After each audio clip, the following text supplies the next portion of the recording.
Bismillahirrahmanirrahim. Assalamualaikum warahmatullahi wabarakatuh. Saudaraku semua, setiap orang tentu ingin menikmati masa tua yang damai, tenang, dan berkecukupan. Setelah bertahun-tahun bekerja keras, menabung pengalaman, dan mengumpulkan rezeki, kita ingin hidup di hari tua tanpa harus pusing memikirkan kebutuhan harian. Namun kenyataannya, tidak semua orang mendapatkan keberuntungan itu. Banyak orang yang di masa mudanya terlihat sukses, punya penghasilan besar, gaya hidup mapan, tetapi ketika memasuki usia senja, hidupnya justru berbalik 180 derajat. Ada yang jatuh miskin, ada yang hidup dalam penyesalan, ada pula yang menua dengan hati penuh kegelisahan karena dulu tidak pernah berpikir jauh ke depan. Padahal, masa tua adalah fase di mana kita seharusnya menikmati hasil kerja keras, bukan menanggung akibat dari kebiasaan buruk di masa muda. Hidup ini memang penuh fase. Ketika muda, kita memiliki tenaga dan semangat, namun seringkali tidak punya kebijaksanaan. Ketika tua, kita memiliki kebijaksanaan, tetapi tidak lagi punya tenaga dan waktu sebanyak dulu. Disinilah pentingnya keseimbangan, menggunakan masa muda untuk menanam, agar di masa tua bisa memetik hasilnya dengan tenang. Sayangnya, sebagian orang justru menyia-nyiakan masa mudanya dengan kebiasaan-kebiasaan yang seolah ringan, tapi efeknya besar di kemudian hari. Mereka tidak sadar bahwa cara mereka mengelola uang, waktu, dan tanggung jawab hari ini akan sangat menentukan seperti apa kehidupan mereka nanti. Kita sering melihat contoh nyata di sekitar kita. Orang yang dulu bekerja di perusahaan besar, hidup bergelimang kemewahan, tapi di masa tua justru bergantung pada belas kasihan orang lain. Sementara ada juga orang biasa, hidup sederhana, tidak berlebihan, tapi ketika tua justru hidup dengan tentram karena kebiasaannya yang disiplin, hemat, dan penuh tanggung jawab sejak muda. Dari sini, kita bisa belajar bahwa yang membuat seseorang sejahtera di masa tua bukanlah seberapa besar penghasilannya di masa muda, melainkan seberapa baik ia mengelola kehidupannya. Bukan tentang seberapa banyak yang ia punya, tapi seberapa bijak ia mempergunakan apa yang dimiliki. Nah, dalam pembahasan kali ini, kita akan mengulas beberapa ciri orang yang cenderung mengalami kesulitan di masa tuanya. Tujuannya bukan untuk menilai atau menghakimi siapapun, tapi sebagai pengingat agar kita semua bisa introspeksi diri dan memperbaiki kebiasaan sebelum terlambat. Sebelum lanjut, jangan lupa dukung channel ini dengan cara like, komentar, dan subscribe, serta nyalakan lonceng notifikasinya agar kamu tidak ketinggalan video-video inspiratif lainnya. Baik, sekarang mari kita bahas satu persatu ciri-ciri orang yang biasanya mengalami kesulitan di masa tuanya, agar kita bisa belajar dan menghindarinya sejak sekarang. Saudaraku, kita semua tentu ingin hidup nyaman di masa tua. Tapi kenyataannya, banyak orang yang justru menghadapi masa-masa sulit bukan karena takdir, melainkan karena kebiasaan yang mereka tanam sendiri sejak muda. Kita tidak bisa memprediksi rezeki, tapi kita bisa belajar dari kesalahan yang sering membuat seseorang kehilangan ketenangan di usia senja. Mari kita bahas satu persatu dengan hati-hati dan jujur pada diri sendiri. B. 1. Menggampangkan utang dan menunda tanggung jawab. Ciri pertama orang yang sering kesulitan di masa tuanya adalah mereka yang menganggap enteng urusan utang. Mungkin awalnya hanya pinjam sedikit untuk kebutuhan mendesak, lalu jadi kebiasaan. Tidak sadar, lama-lama hidupnya bergantung pada pinjaman. Padahal setiap utang adalah janji, dan janji itu akan dimintai pertanggungjawaban. Dalam Islam, Rasulullah Shallallahu Alaihi Wasallam bersabda, "Roh seorang mukmin tergantung pada utangnya hingga ia melunasinya." Hadis Tirmizi dan Ibnu Majah. Bayangkan, bahkan setelah meninggal dunia pun, seseorang bisa tertahan karena utang yang belum diselesaikan. Artinya, masalah utang bukan hanya soal uang, tapi juga soal tanggung jawab moral dan spiritual. Orang yang terbiasa menunda pembayaran utang atau menganggap enteng kewajiban ini, biasanya tidak akan disiplin dalam mengatur keuangannya. Mereka hidup dengan pola pikir, nanti juga bisa dibayar, masih ada waktu, Allah pasti bantu. Tapi lupa bahwa pertolongan Allah juga datang kepada orang yang berusaha dan berhati-hati. Dan ketika usia sudah tua, kesempatan bekerja sudah terbatas, mereka baru menyadari betapa berat beban yang harus ditanggung karena tidak disiplin sejak muda. B. Hidup boros dan tidak bisa mengendalikan diri. Ciri kedua adalah hidup boros. Kita hidup di zaman di mana gaya hidup mudah sekali menguasai hati. Ada promo di aplikasi, langsung check out. Ada barang trending, langsung beli meski tak benar-benar perlu. Kebiasaan seperti ini secara perlahan merusak kebiasaan keuangan kita. Boros bukan berarti punya banyak uang lalu membelanjakannya, tapi tidak bisa membedakan mana kebutuhan dan mana keinginan. Banyak orang berpikir, hidup cuma sekali, nikmati saja, tanpa sadar bahwa masa depan juga bagian dari hidup yang harus disiapkan. Coba kita lihat di sekitar, ada orang yang penghasilannya pas-pasan, tapi selalu terlihat tenang. Ada juga yang gajinya besar, tapi hidupnya penuh tekanan karena semua habis untuk mengejar gaya hidup. Yang pertama, hidup dengan perencanaan. Yang kedua, hidup dengan pembenaran. Sebenarnya, hidup hemat bukan berarti pelit. Hidup hemat adalah tentang kemampuan menunda kesenangan demi keamanan masa depan. Menabung bukan sekedar menyimpan uang, tapi melatih diri agar tidak diperbudak oleh keinginan. Dan orang yang terbiasa boros biasanya sulit berubah, karena mereka sudah nyaman dengan pola hidup instan. Ingin semua terpenuhi sekarang juga. Kalau kebiasaan ini dibiarkan, maka ketika umur bertambah dan tenaga mulai berkurang, mereka akan kehilangan daya tahan finansial. Pada akhirnya, bukan usia tua yang membuat seseorang menderita, tapi kebiasaan yang tidak pernah mau dikendalikan sejak muda. 3. Pola pikir uang bisa dicari lagi tanpa perencanaan. Ciri berikutnya terdengar sederhana tapi sangat berbahaya. Pola pikir seperti ini sering kita dengar. Santai saja, uang bisa dicari lagi.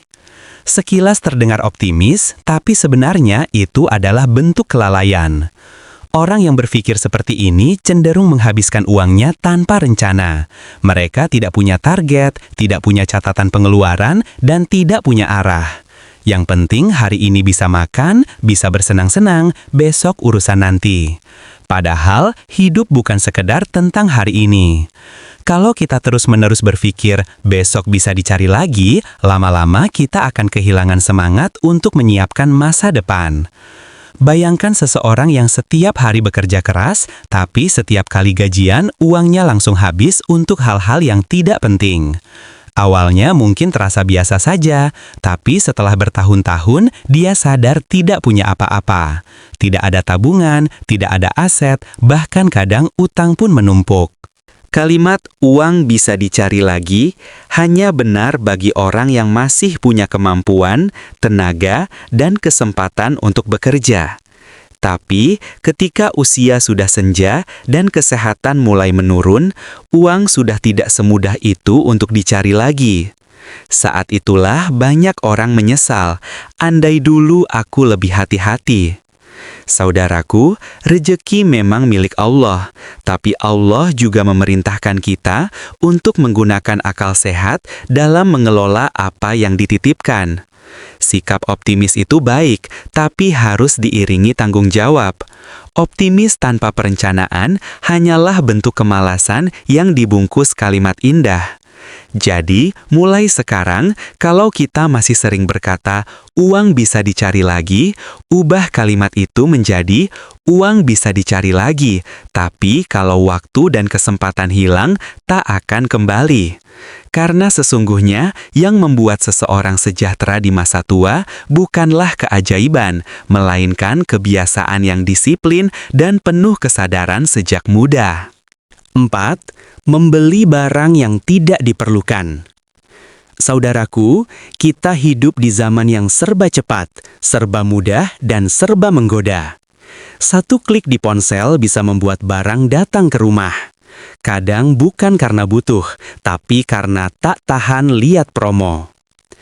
Banyak orang tidak sadar bahwa perilaku konsumtif seperti ini perlahan-lahan menggerogoti kestabilan keuangan mereka. Seseorang yang terbiasa membeli sesuatu tanpa perhitungan biasanya hanya mencari kepuasan sesaat. Barang-barang yang ia beli mungkin membuatnya senang sebentar, tapi tidak lama kemudian menumpuk di sudut kamar, berdebu dan tidak berguna. Ironisnya, saat benar-benar membutuhkan sesuatu yang penting, uangnya justru sudah habis. Hidup seperti ini mirip dengan menggali lubang kecil setiap hari. Tidak terasa dalam seminggu, sebulan, atau setahun. Tapi 5-10 tahun kemudian, lubang itu menjadi jurang besar yang sulit dihindari. Membeli sesuatu yang tidak perlu bukan hanya persoalan uang, tapi juga persoalan kendali diri. Allah tidak melarang kita menikmati rezeki, tapi melarang kita untuk berlebih-lebihan. Dalam Al-Quran disebutkan, sesungguhnya orang-orang yang boros itu adalah saudara-saudara setan. Quran Al-Isra ayat 27. Ayat ini bukan sekedar peringatan keras, tapi juga penanda bahwa boros adalah kebiasaan yang membuat manusia kehilangan arah hidup. Karena ketika seseorang terlalu sering membeli hal-hal yang tidak ia butuhkan, sebenarnya ia sedang mencoba menambal kekosongan dalam hatinya dengan barang-barang. Padahal, ketenangan tidak akan pernah bisa dibeli. 5. Menghabiskan uang demi gaya hidup dan pengakuan orang lain. Ciri berikutnya yang sangat sering terjadi di zaman modern adalah hidup untuk gengsi. Kita sering melihat orang yang sebenarnya hidupnya pas-pasan, tapi memaksakan diri tampil mewah. Mereka merasa perlu menunjukkan bahwa dirinya berhasil, keren, dan pantas dikagumi. Padahal, kebahagiaan sejati tidak datang dari pandangan orang lain, tapi dari rasa cukup dalam diri sendiri. Banyak orang terjebak di dalam lingkaran harus terlihat bahagia, padahal hatinya lelah. Semua itu dimulai dari keinginan untuk diakui, dihargai, dan dianggap tidak kalah. Orang seperti ini biasanya rela berhutang hanya untuk mempertahankan citra. Mereka membeli barang mahal bukan karena butuh, tapi karena takut terlihat sederhana. Dan ketika masa tua datang, mereka menyesal karena semua yang dulu mereka kejar hanyalah ilusi. Seseorang yang benar-benar bijak tidak butuh pembuktian kepada siapapun. Ia tahu nilai dirinya tidak ditentukan oleh merek pakaian, harga mobil, atau ukuran rumah. Ketenangan batin jauh lebih mahal daripada gengsi sesaat.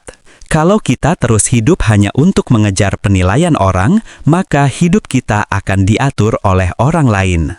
Dan orang seperti ini, ketika tua nanti, seringkali merasa hampa karena semua pencapaian yang dulu ia banggakan ternyata tidak memberikan kebahagiaan sejati. 6. Tidak punya tabungan dan rencana masa depan. Ini adalah puncak dari semua kebiasaan sebelumnya. Seseorang yang tidak pernah menabung, tidak punya perencanaan, dan tidak mau belajar mengelola rezeki, hampir pasti akan kesulitan di masa tuanya. Karena hidup tidak selamanya berada di atas. Mungkin hari ini kita sehat, punya pekerjaan, punya penghasilan, tapi siapa yang bisa menjamin keadaan itu akan terus sama? Ketika sakit datang, ketika kondisi ekonomi berubah, ketika tanggungan bertambah, orang yang tidak punya persiapan akan mudah goyah. Banyak orang mengira menabung hanya soal uang, padahal menabung adalah bentuk kesadaran, bentuk rasa tanggung jawab terhadap diri sendiri. Tabungan bukan sekedar jumlah saldo di rekening, tapi simbol kesiapan menghadapi masa depan. Orang yang tidak menabung biasanya juga tidak memiliki arah dalam hidupnya. Ia menjalani hari seperti arus sungai, mengalir kemana saja tanpa tujuan jelas. Dan ketika masa tua tiba, barulah ia menyadari bahwa waktu tidak bisa diulang. Andai dulu bisa menahan diri, andai dulu bisa berpikir lebih jauh, mungkin hidupnya tidak seberat sekarang. B. 7. Tidak mau belajar dari pengalaman. Selain keenam ciri di atas, ada satu hal yang tak kalah penting, tidak mau belajar dari pengalaman. Orang yang keras kepala, menolak nasihat, dan selalu merasa paling benar, biasanya akan jatuh di lubang yang sama berkali-kali. Padahal, kehidupan selalu memberi kita kesempatan untuk memperbaiki diri. Kita tidak bisa mengubah masa lalu, tapi kita bisa mengubah cara berpikir hari ini. Sayangnya, banyak orang terlalu sibuk mencari alasan daripada mencari solusi.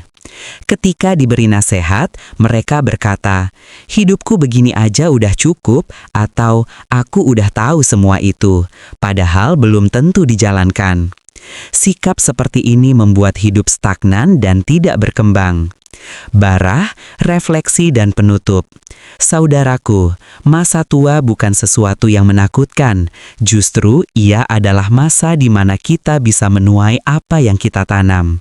Kalau masa muda kita diisi dengan tanggung jawab, disiplin dan kebijaksanaan, insya Allah masa tua akan menjadi masa yang penuh ketenangan.